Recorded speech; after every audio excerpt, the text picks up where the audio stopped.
laying here watching TV. We got these commercial where these women work out.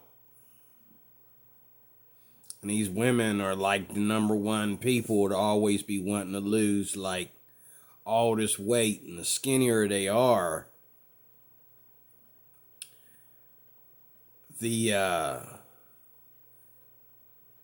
there's two things that are considered sexy when it comes to women, and that is about like a 200-pound. There's three things actually. There's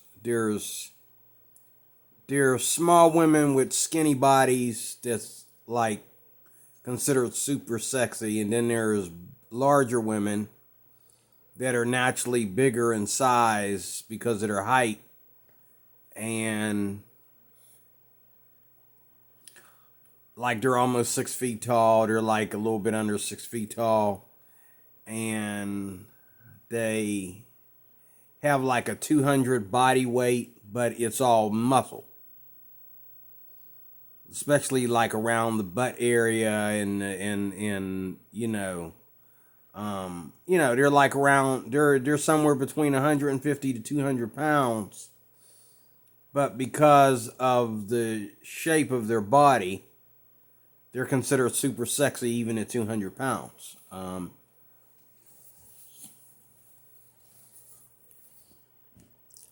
And then there's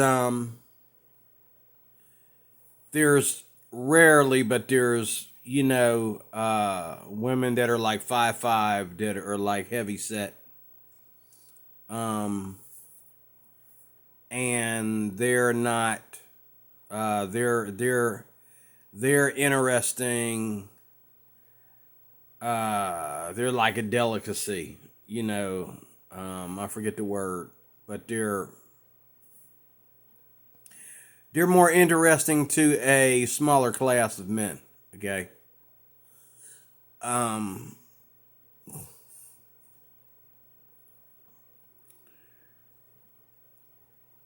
There's a reason why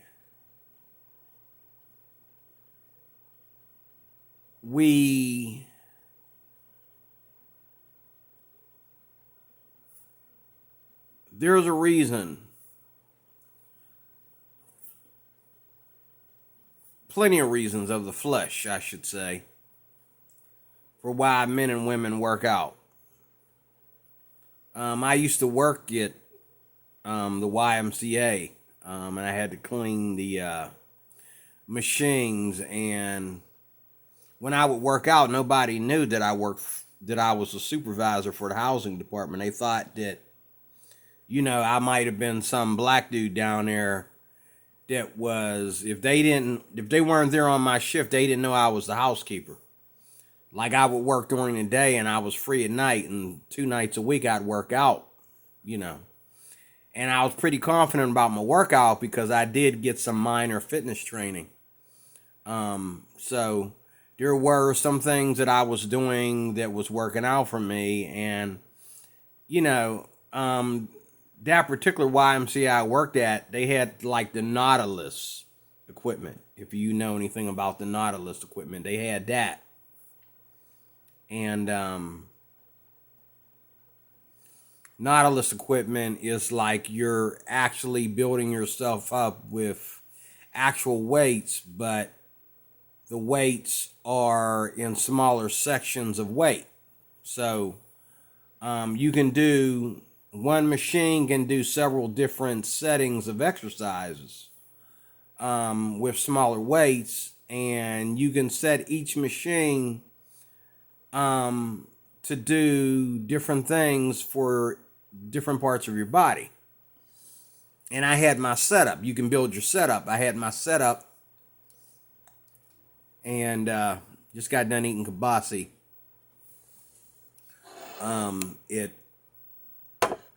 What was it? 2:30. It wasn't 2:30. About 2:00 in the morning. That's crazy. That's mad, but it was calling my name. But anyway, ate my kibasi, and now it's all up in my teeth. I got gas, but it's good gas. It's gonna knock me out.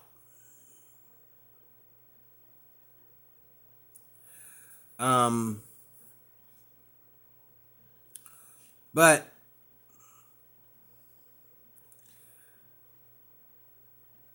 that's just one of them things in the world that we look past every day. We don't realize that, or we try to act like we don't realize that that's flesh.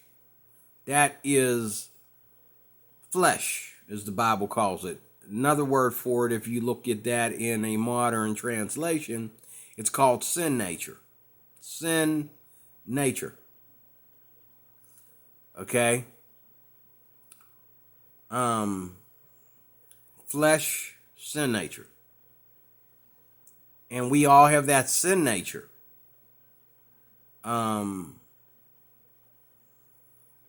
Here in America. In other countries, a lot of times women are more modest. Working women, women that have to take care of their children, women that are looking for love and all like that. The only women in a lot of other countries, the only women that are provocative is the word, are women that are doing sex work, okay? And women that are in the modeling business, they're out to sell a product by wearing that dress or, wearing them shoes or whatever. They're out to sell a product, so they'll go out and do photo shoots and stuff like that. And they make good money for doing it, even in foreign countries, okay? Thing is, God has his attitude about the flesh, the sin nature. And when does it stop? You know what I mean? Did you hear that? Sorry. When does it stop? When do we take our sexuality seriously, and when are we more private and sacred about it? I'm very sacred about my sexuality. I'm very sacred about it. And I'm very sacred about, the sexuality of any woman that I'm seeing or dating. I don't want her to, even in her personality, she has to be discreet. She has to be mature. Or she's not helping me. I mean, I can't do nothing with that. I have to have a woman that a man knows right away that she's not out there just to hook up with black guys. Okay? She's not out there to just, or even for short men, which I am, She's not out there for just short men. She's not out there for just black men. She's not easy because you may have some negative thoughts about me or whatever. But she is her own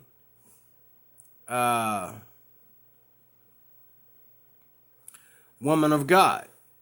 And that's what I need, okay, if I ever am to be with a woman ever again. That's what I need. But there's a lot of provocativeness in this country, a lot of lewdness in this country.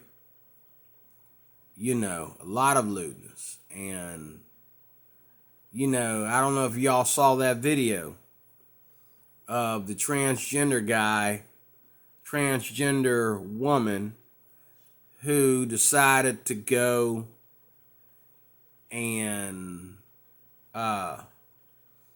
use the ladies' spa lounge, and even the biological females that use the spa don't really take off all their clothes in front of everybody and get butt naked and show their,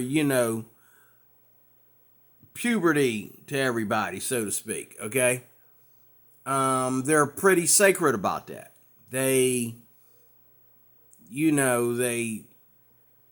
have a way that they present themselves. They don't just take off everything, okay? But this transgender woman, which is a biological male, trying to transition as a woman, he was very pro-male, pro-man with that attitude. Do you realize that transgender men, which are women that are transitioning as men, you never really transition to, you just transitioning as. But even trans men that are supposedly transitioning into women. Okay, wait a minute. Trans men that are biological women trying to transition as men. Okay. They don't really expose themselves. We had one incident, where a child, and she was a child, felt that as her being a boy, she could expose herself. I think that child was like 12 years old or something. She'd expose herself to boys. And one boy had the nerve to say that he was uncomfortable, but he was the only boy that said it. All the other boys were being biological males. They weren't uncomfortable at all at looking at a woman's nakedness, or another teenager, female teenager's nakedness. Okay, because we're men, we're like that. Okay, God made us like that. Okay, but a lot of transgender men, which are women transitioning as men, they're in their attitude, they're pro-females. Even though they're transitioning at men, you can put all the hormones and chemicals and all that in there you want. They do not become men. They still act like women. They're still more, real personal about their sexuality more than men are. Okay? And in closing, this just goes to show you the problem that we're having. You see a lot of men or transgender women, biological males transitioning as females, that don't have a problem going into the women's bathroom. They don't have a problem exposing their pecker right in the middle of the woman's bathroom. Talking about they a female. What's to keep men and women that are transgender when you're transgender and everybody around you is biological of whatever trans action you are? Okay? If you are a trans woman, everybody around you is usually a biological woman. And so they act different than you. Okay? And vice versa. If you are a trans man, everybody around you is more provocative than you as far as, their nakedness and so forth like that. Okay? What is keeping, a biological male from raping women when these crazy laws that we have come up with give him a right to be in a woman's bathroom just because he's dressing up like a lady. What's keeping, being lesbians love to experiment. And most lesbians I know, yeah, I'm trying to figure out what's so lesbian about them because they're actually bisexual. They don't really practice lesbianism without also practicing relations with men, most of them, but especially sexual relationships. So I'm confused, but um what's to keep all these flamboyant peoples from just breaking out into an orgy or breaking out into a rape orgy in a woman's bathroom or a man's bathroom? Okay, what's stopping them? Nothing is, because they do it. It has happened. As soon as this transgender thing went down with the whole bathroom ordeal, guy got reported of dressing up as a woman and went in there and raped a little girl. Okay? But y'all hear what you want to hear. Okay?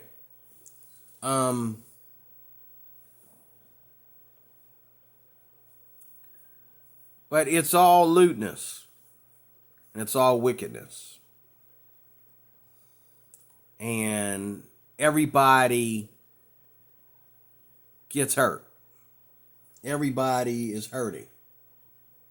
So I'm going to stop there because I was just testing this camera to see if I got more minutes on it.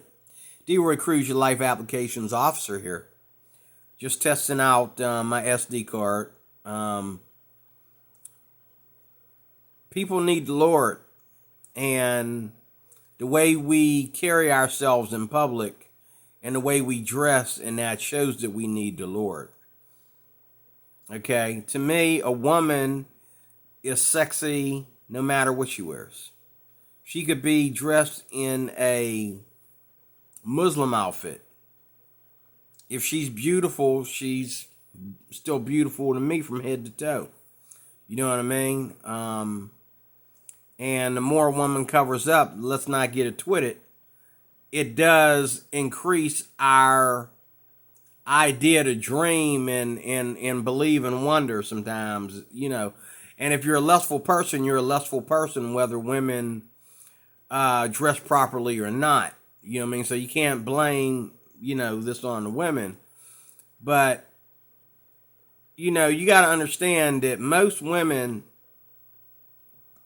that we would call super sexy or, call very beautiful from head to toe,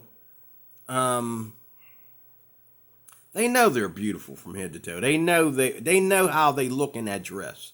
They know how they look in them jeans, them spandex. They know how they look. They know how they look.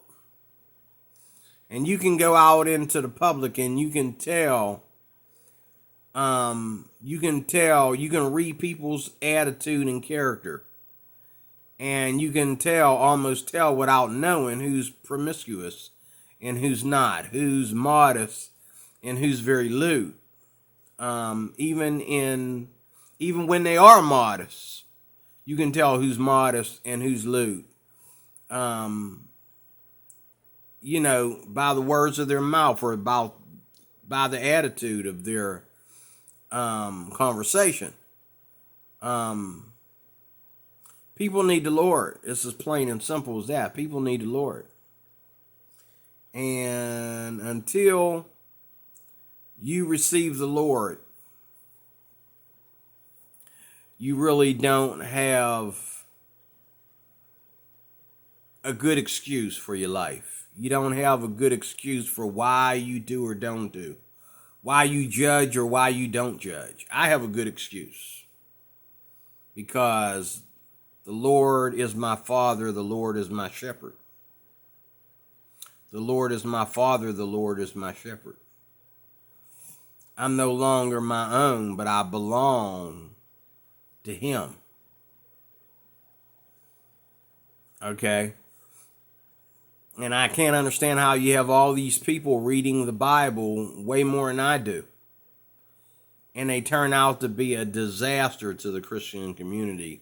Their thoughts, their worldview is a disaster. And that's part of my worldview. My worldview is that everybody needs the Lord. Everybody needs to be saved. My worldview is that the earth is the Lord and the fullness thereof. Okay? But the devil is the prince and the power of the air. And this planet is just a fighting ground for the souls of men. We're here as, supervisors, and leaders in that. And in this country, we're here to